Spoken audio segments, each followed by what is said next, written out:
दोस्तों नमस्कार। आज आपका दोस्त जगदीश आंकले एक बार फिर हाजिर है एक नई कहानी लेकर। और आज मेरी कहानी का शीर्षक है एक दोस्त ऐसा भी।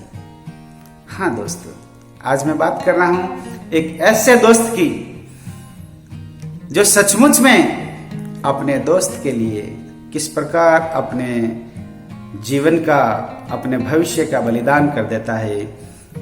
ऐसे दोस्त के बारे में चर्चा कर रहा हूं दोस्तों।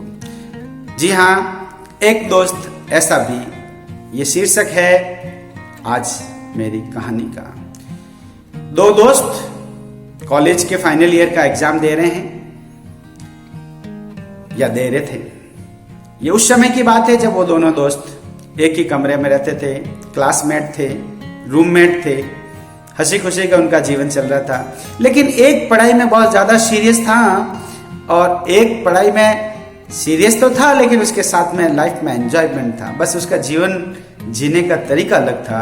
वो हमेशा सोचता था कि जीवन बहुत मुश्किलों से मिला है, क्यों नहीं इसको हम हंसी खुशी के साथ में जिए।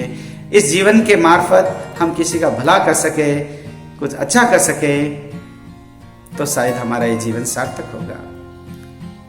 ये सोचना था उस दोस्त का।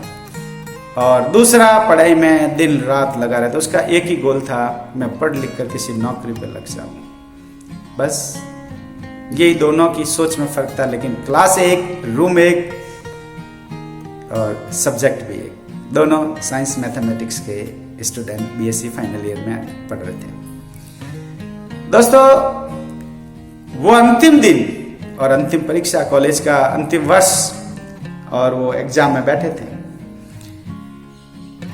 वो जो इंटेलिजेंट लड़का, पढ़ाई में मशगूल, खूब इंटेलिजेंट, पता नहीं क्या जची उसके, एक कागज का टुकड़ा ले आया। दोनों दोस्त आमने सामने की बेंच पे बैठे। जो साइड में बैठा था, जिसका नाम जक्षा था, वो तो पढ़ाई में वैसे ही कहते हैं कि ज्यादा अच्छा नहीं था और उसके सोचने का तरीका ही अलग था। वो हमेशा यही सोचता था, दूसरों का भला करो, पढ़ाई तो हो ही जाएगी, पढ़ के नौकरी तो बनेंगे। ये सोचने का उसका तरीका था। वो अपने उस साथी को देख रहा था जो नकल कर रहा था कि आज चीटिंग कर रहा है। इतना पढ़ने के बाद भी आज ये नकल कर रहा है। तो उसका ध्यान उसके ऊपर था कि ये कर ले और फिर मुझे कागज का टुकड़ा दे दे, मैं कर लूं। इसी अवधि में फ्लाइंग आ गई और साथ में वो बैठा। उसको दिख गया कि फ्लाइंग आ चुकी है। वो उठा और उसके पास में कागज का टुकड़ा छीन के खुद करने लग गया। वो देखता रह गया अपने दोस्त को कि किस प्रकार से झपटे से उसने कागज का टुकड़ा लेके छीन लिया। इवन दो उन्होंने भी देख लिया, जो फ्लाइंग वाले थे, जो फ्लाइंग आई थी, उन्होंने भी देख लिया कि लड़का ने उस कागज से छीन कर ये करने लगे। लेकिन चूंकि कागज का टुकड़ा उसके पास में मिला तो उसको कहा, ये तुम्हारे पास में कागज का टुकड़ा, तुम कागज उससे क्यों छीना? उसने कहा, उसने नहीं छीना, ये मेरे पास में था, मैं नकल कर रहा हूँ। आपको प्रूफ है ना, कागज मेरे पास में है। जिस प्रकार से वो बोल रहा था, बोलने में भी थोड़ा इस प्रकार से उसके अंदर ऐसे भाव आ गए कि जो फ्लाइंग के अंदर जो 2 मेंबर्स आए उनको भी क्रोध आ गया और उसके ऊपर केस फाइल कर दिया और उसको रस्टिकेट हो गया। अच्छा, 1 ईयर के लिए रस्टिकेट हो गया। परीक्षा देने के बाद में दोनों बाहर आए तो जो रस्टिकेट हुआ वो तो मुस्कुरा रहा था और जो नकल कर रहा था वो बड़ा उदास था और उसकी आंखों से पानी आ रहा था। उस जक्षा ने कहा, जो रस्टिकेट हुआ, चल यार चाय वाय पीते हैं, मजे करते हैं। क्या बात है, आज हम एग्जाम दे दिए हैं, घर जाएंगे, आनंद से जा, मजे कर, ऐश कर। जो रस्टिकेट हो गया, बड़ा होकर अपने पथ पर उसकी राह अलग हो गई, क्योंकि उसका कॉलेज में 1 साल खराब हो गया।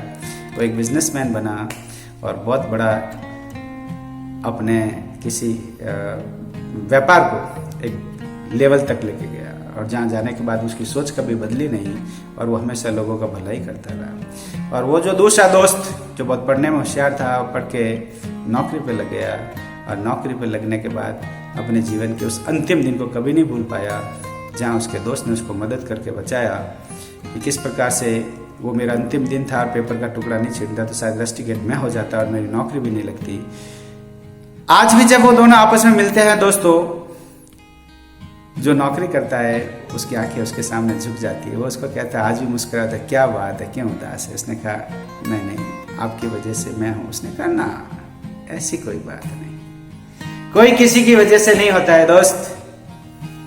आपने मेहनत की और नौकरी की आपको जरूरत थी, इसलिए आप गवर्नमेंट नौकरी कर रहे हैं। मुझे तब भी नौकरी की जरूरत नहीं थी और मैं आज भी नौकरी नहीं करना चाहता, इसलिए मैं आगे पढ़ा भी नहीं। और मैं तब भी वही सोचता था और मैं आज भी वही सोच रहा हूँ कि इस समाज में, इस देश में जब ये हमारा मानव शरीर मिला, ये कुछ करने के लिए मिला, केवल अपने लिए जीने के लिए नहीं। दोनों की सोच में ऐसा फर्क था दोस्तों।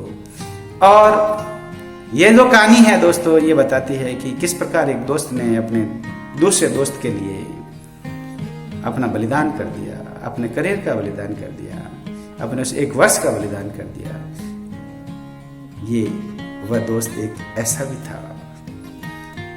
देखिए दोस्तों, जीवन में, इस स्वार्थ के जीवन में लोग केवल अपने लिए जीते हैं। और दोनों की स्टोरी को देखिए आप, सच्चा दोस्त वही होता है जो अपने दोस्त के लिए अपनी जान भी दे सकता है, उसको सही मार्ग पर लाने के लिए कुछ भी कर सकता है, उसका राह बदल सकता है, उसकी राह बदलवा सकता है। वही सच्चा दोस्त होता है दोस्तों। जी हाँ, मेरी बात अच्छी लगी हो जरूर फॉरवर्ड करें, पसंद करें, अपने दोस्तों में आगे भेजें, लाइक करें, सब्सक्राइब करें, मेरा मनोबल बढ़ाएं, ताकि मैं कोई और मुद्दा आपके समक्ष लेके फिर हाजिर हो सकूं। जय हिंद, जय भारत, नमस्कार।